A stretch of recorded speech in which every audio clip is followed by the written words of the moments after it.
આપણા દેશમાં કોણ જાણે કેમ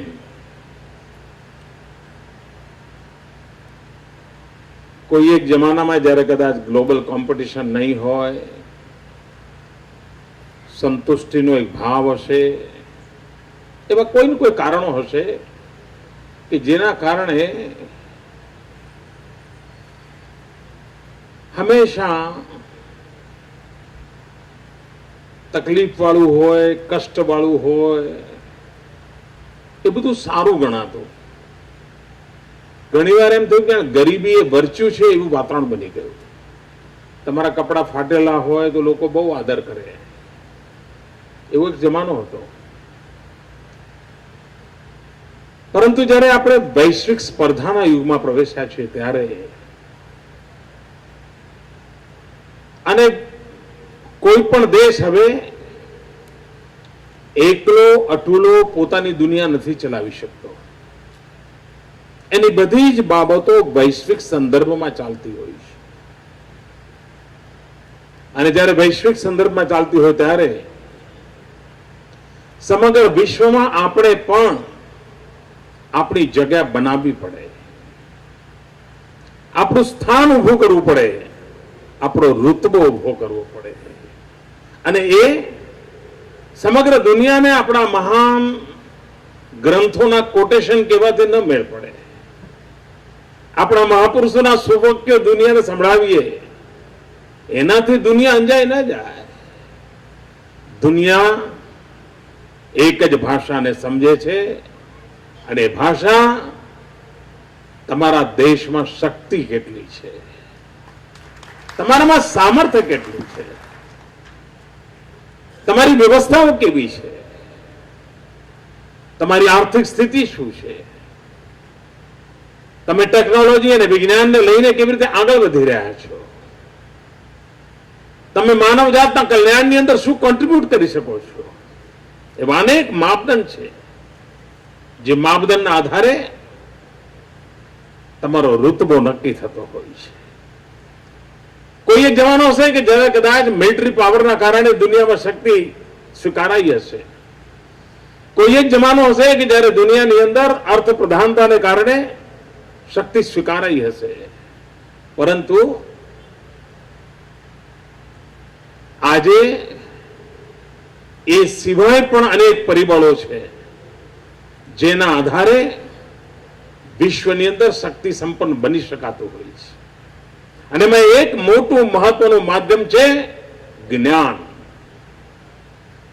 અને 21મી સદી જ્ઞાનની સદી છે. અને જો 21મી સદી જ્ઞાનની સદી હોય તો આપણા માટે જ્ઞાનના ક્ષેત્રે નવી નવી ઊંચાઈઓને પ્રાપ્ત કરવી એ અનિવાર્યતા છે. મિત્રો, હું મણિનગરના મતદારોનો ખૂબ આભારી છું કે એમણે મને અનેક વખત આશીર્વાદ આપ્યા છે. અને આજે મણિનગર વિધાનસભા ક્ષેત્રમાં આ જ્ઞાનના માર્ગને પ્રજ્વલિત કરવાના માર્ગ ભાગરૂપે એક નવલું નજરાણું શ્રદ્ધા અડવાણીજીના હસ્તે આપણા સમગ્ર પૂર્વ પટ્ટાને ભેટમાં મળ્યું છે. અને હું પ્રારંભથી વિકાસની જ્યારે વાત કરતો હતો ત્યારે કહેતો હતો કે અમદાવાદનો વિકાસ માત્ર પશ્ચિમમાં થાય તો એ અસંતુલિત વિકાસ હશે. જે પશ્ચિમમાં થાય એટલો જ વિકાસ પૂર્વમાં પણ થવો જોઈએ. આજે medical college, dental college, engineering college, university એક પછી એક મિત્રો આવનારી પેઢીઓને અવિરતપણે કામમાં આવે એવી વ્યવસ્થાઓનો વિકાસ માત્ર વાતોના વડા કરીને નહીં, સાચ અર્થમાં પરિણામ કરી કામો કરીને એમ્પાવરમેન્ટ ઓફ યુથ એ કેવી રીતે કરી શકાય એનો એક માધ્યમ છે આ આપણું નવું નજરાણું. મિત્રો વિશ્વ આખાની પ્રગતિના પાયામાં જોઈએ તો એક બાબત ઉડીને આંખે વળગે છે. દુનિયા પહેલી નજરે એ દેશની માળખાકીય સુવિધાઓ તરફ ધ્યાન કેન્દ્રિત કરે છે. તેનું ઇન્ફ્રાસ્ટ્રક્ચર કેવું છે. આપણે ત્યાં ઇતિહાસમાં વર્ષો સુધી શેરશાહ સૂરીની વાતો સાંભળ્યા કરી. એક શેરશાહ સૂરી હતો જેને રોડનું નેટવર્ક ઉભું કર્યું હતું. આપણે ભણીએ છીએ બધા. એ જમાનામાં પણ સદીઓ પહેલા માળખાકીય સુવિધાઓનું મહત્વ કેટલું હતું અને માળખાકીય સુવિધાઓ માટે કામ કરનારા લોકોનું એ વખતે કેટલું મહાત્મય હતું એ આજે પણ જ્યારે શેરશાહ સૂરીના ગીત ગાઈએ છે ને ત્યારે આપણને ધ્યાનમાં આવે છે. અને એક વાત નિશ્ચિત છે, ભારતમાં પણ પ્રાઇવેટ ઇન્વેસ્ટમેન્ટ મબલક પ્રમાણમાં ઇન્ફ્રાસ્ટ્રક્ચર ક્ષેત્રે આવી રહ્યું છે. 9મી પંચવર્ષીય યોજનામાં ખાનગી મૂડીરોકાણ ઇન્ફ્રાસ્ટ્રક્ચર ક્ષેત્રે માત્ર 10 લાખ હતું, 10 લાખ કરોડ. 10મી 11મી પંચવર્ષીય યોજનામાં એ 20 લાખ કરોડ સુધી પહોંચ્યું. અને મિત્રો અંદાજ એવો છે કે હમણાં જે 12મી પંચવર્ષીય યોજના ચાલે છે એમાં ઇન્ફ્રાસ્ટ્રક્ચર ક્ષેત્રે ખાનગી મૂડીરોકાણ 50 લાખ કરોડ કરતા વધારે હશે. હવે જો 50 લાખ કરોડ કરતા વધારે રકમ આ ક્ષેત્રમાં લાગવાની હોય તો આપણી પાસે એને જોઈએ એવો યોગ્ય મેન પાવર છે. ઘણી વાર તો આપણા ઘરમાં નળ લીક થતો હોય તો પ્લમ્બર શોધતા અઠવાડિયું જાય છે. આડોશ પડોશને કહેવું પડે તો પ્લમ્બર મળે જ કહેજો ને. કારણ skill man power, human resource development, એના માટે ગયા 50 વર્ષમાં જે ધ્યાન આપવું જોઈએ એમાં આપણી ગતિ ખૂબ ધીમી રહી, ઠાગા થયા રહ્યા. એટલું જ નહીં, દીર્ઘ દ્રષ્ટિનો અભાવ રહ્યો. જ્યાદા બીકોમ થઈ જાઓ, બીએ થઈ જાઓ, બહુ તો એલએલબી કરો. આ દિશામાં આપણું બધું ચાલ્યું.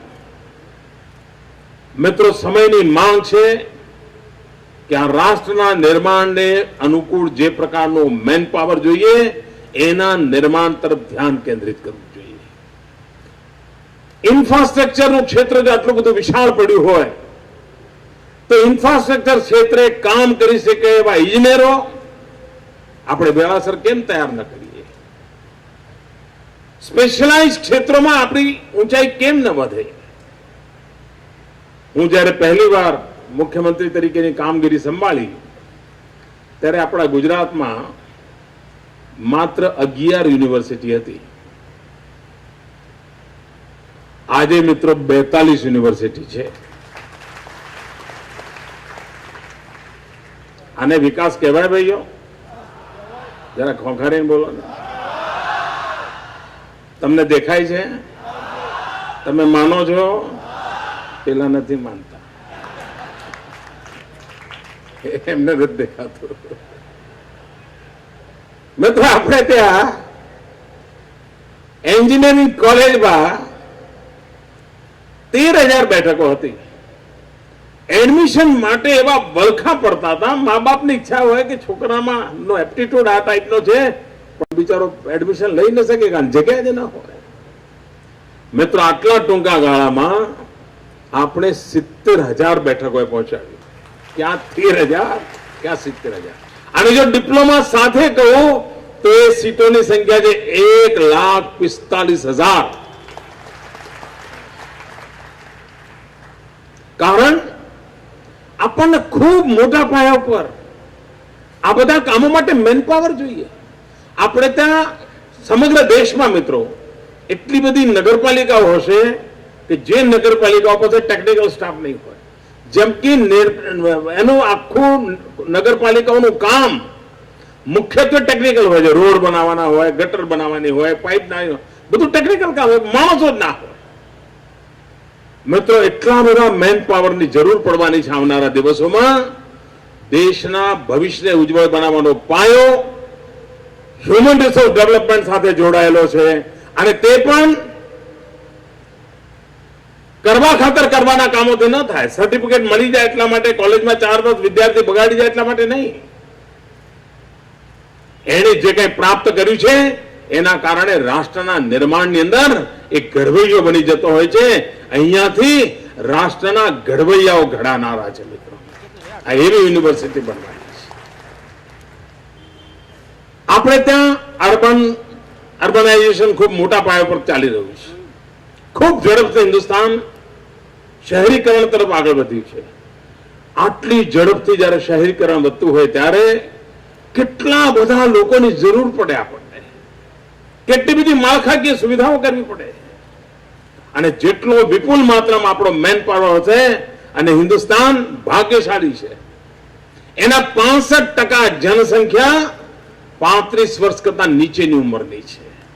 જે દેશ આટલો બધો યુવાન હોય, એ યુવાનોના હાથમાં જો કર્તવ્ય આપવામાં આવે, એ યુવાનોના હાથમાં નિશ્ચિત પ્રકારનું સામર્થ્ય આપવામાં આવે તો રાષ્ટ્રના ઘડતરની અંદર કેટલું બધું કોન્ટ્રીબ્યુશન કરી શકે છે.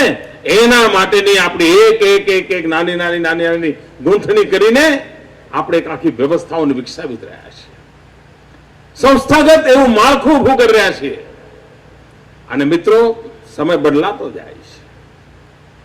પહેલા લોકો હશે ભાઈ ચાલો આપણા નસીબમાં એમ કરીને ચાલતા. હવે બદલાનો જમાનો. દરેકના એસ્પિરેશન્સ વધતા જાય છે. દરેકની અપેક્ષાઓ કે નહીં મારા જીવનમાં પણ આ બધું હોવું જોઈએ, મને પણ આ સુવિધાઓ સેવાઓ મળવી જોઈએ. દરેક નાગરિકના મનમાં ઈચ્છા થાય છે. અને રાજ્ય અને સમાજે સહિયારા પુરુષાર્થથી સામાન્ય માનવીની આશા આકાંક્ષાઓની પૂર્તિ કરવાની હોય છે. એ પૂર્તિ કરવાની મથામણ આપણે ગુજરાતમાં એક યજ્ઞ આદર્યો છે. સમાજની ઈચ્છા પૂર્તિ માટેનો, સમાજની આકાંક્ષાઓની પૂર્તિ માટેનો. અને એમાં એક બળ આપ્યું છે જ્ઞાન શક્તિ ઉપર. અને જ્ઞાન શક્તિના આધારે પણ મિત્રો ઘણીવાર મને ખબર નથી મારા ગ્રહયોગો કેવા છે. તમે મને કહો કે ભાઈ આ કામ પવિત્ર છે કે નહીં, અત્યંત પવિત્ર છે કે નહીં, સમાજનું ભલું કરનારું છે કે નહીં, પણ એ કરવામાં મારો 1.5 વર્ષ મોડો પડ્યો. બોલો, હું 1.5 વર્ષ મોડો પડ્યો. કેમ? તો વિધાનસભામાં અમે બિલ પાસ કર્યું પણ ગવર્નર સાહેબ સહી જ ના કરે. ગુજરાતની જનતાએ ચૂંટેલી 2/3 બહુમતી વાળી સરકાર એ વિધાનસભાની અંદર આવી યુનિવર્સિટી બનાવવાનો ફેસલો કરે 2012 ની અંદર. એ બિલ ગવર્નર પાસે જાય, ગવર્નર વાંધા વચકા કાઢીને પાછું મોકલે. ફરી બીજી વાર વિધાનસભામાં પસાર થાય, પસાર કરીને ફરી મોકલવામાં આવે તો લગભગ 6 મહિના સુધી ખુરશી નીચે દબાવી રાખવામાં આવે. અને કારણ શું? ખાસ કારણ એક જ, તમે મને મણિનગરમાંથી ચૂંટ્યો છે અને મણિનગરમાં યુનિવર્સિટી આવે તો થાય શું? ના આપો. નક્કી જ કર્યું કે 2012 ડિસેમ્બરની ચૂંટણી ન પતે ત્યાં સુધી નહીં થવા દેવા. ના થવા દીધું સાહેબ. 2013 માર્ચમાં આપ્યું. મેં કહ્યું જલ્દી કરો ભાઈ, અમારે જૂન મહિનામાં એડમિશન લેવા છે. એમાં પણ રોડા નાખ્યા. મિત્રો, વર્તમાનની અંદર ભારતના અંદર બધા જ રાજ્યો અને એમાં કેન્દ્ર સરકારને ન ગમતા હોય એવા રાજ્યો આવી અનેક મુસીબતો ભોગવી રહ્યા છે. લોકશાહીમાં ચૂંટાયેલી સરકારના અવાજને રૂંધવામાં આવી રહ્યો છે, એના અવાજને દબાવી દેવામાં આવી રહ્યો છે. કોણ મોટું મિત્રો? ગુજરાતની 6 કરોડની જનતા કે પછી માત્ર રાજકીય કારણોસર અવરોધ ઉભો કરનારા એકલ દોકલ ગમે તે પદ પર બિરાજમાન હોય, રાષ્ટ્ર આવી રીતે ન ચાલી શકે.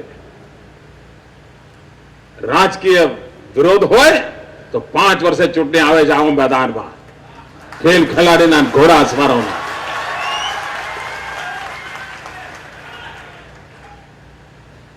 અને મોકો છે 2014માં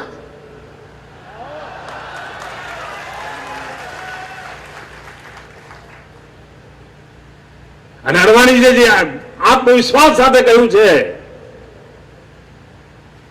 અને મને એમની વાતમાં પૂરો ભરોસો છે કે 2014માં પરિવર્તન આવીને રહેશે.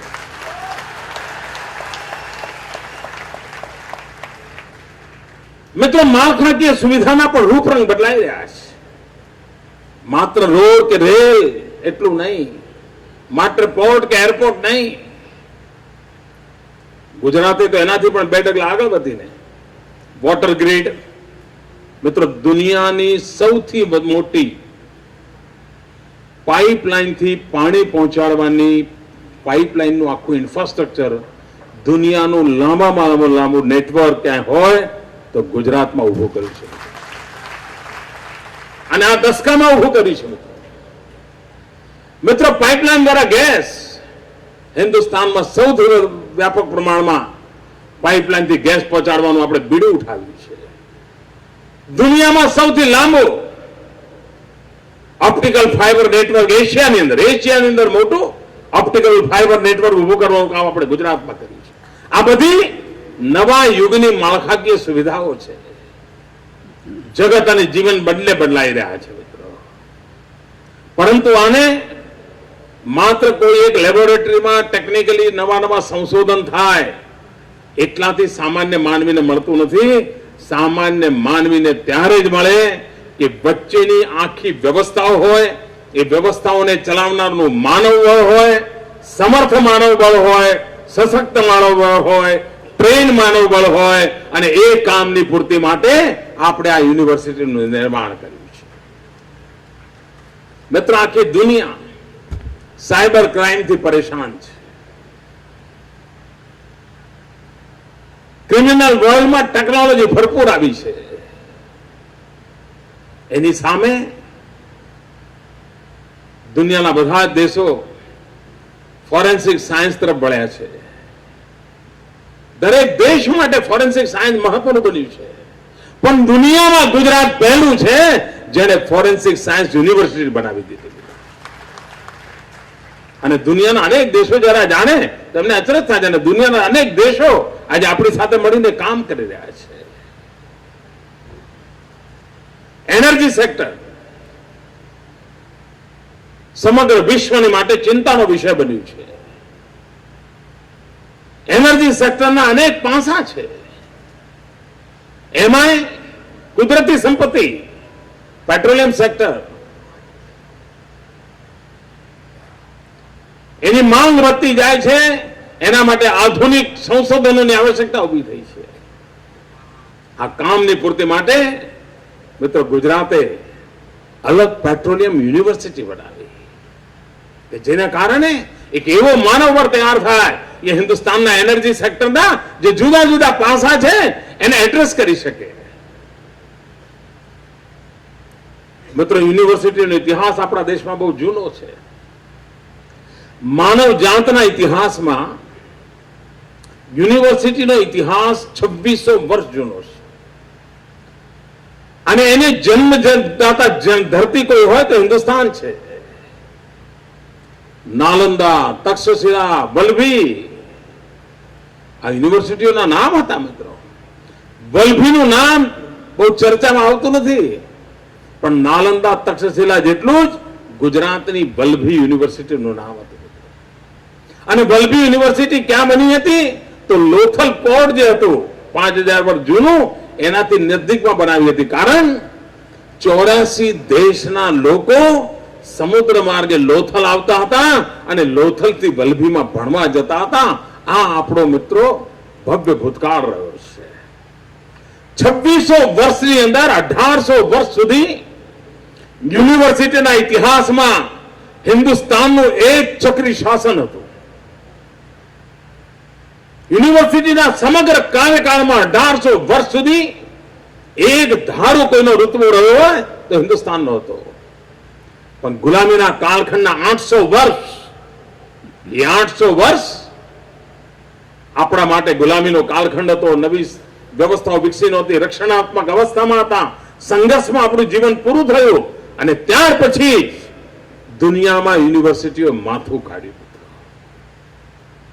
જે દેશની અંદર 1800 વર્ષનો લાંબો યુનિવર્સિટીનો ઉજ્જવળ ઇતિહાસ હોય, એ દેશ ન માત્ર હિન્દુસ્તાન, સમગ્ર માનવજાત અને વિશ્વના યુવકો માટે ફરી એકવાર આશાનું કેન્દ્ર એવું શિક્ષણનું ધામ કેમ ન બની શકે મિત્રો?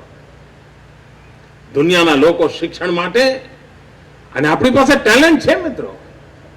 આપણે સિંગલ ટનલ થિંકિંગ વાળા લોકો નથી.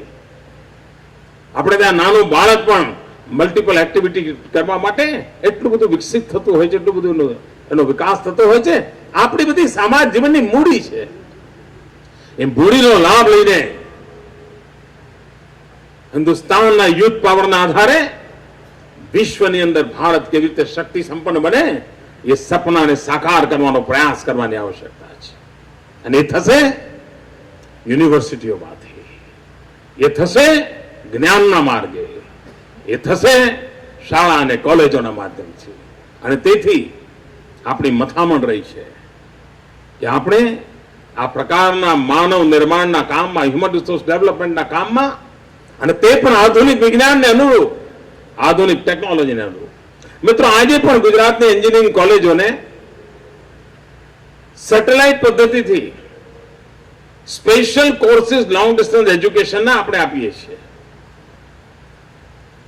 અને નજીવું માત્ર નામ માત્ર રજીસ્ટ્રેશનની ફી પૂરતા, અને એ જ વિદ્યાર્થીને જો 12 એ પ્રકારના કોર્સો કરવા જવા હોય તો 15,000 રૂપિયા એને ચૂકવવા પડે. આપણે 200-400 રૂપિયાની અંદર વિદ્યાર્થીઓને એનરોલ કરીને એન્જિનિયરિંગ સ્ટુડન્ટના રેગ્યુલર શિક્ષણ સિવાય એમને એમ્પ્લોયેબિલિટી કેમ વધે,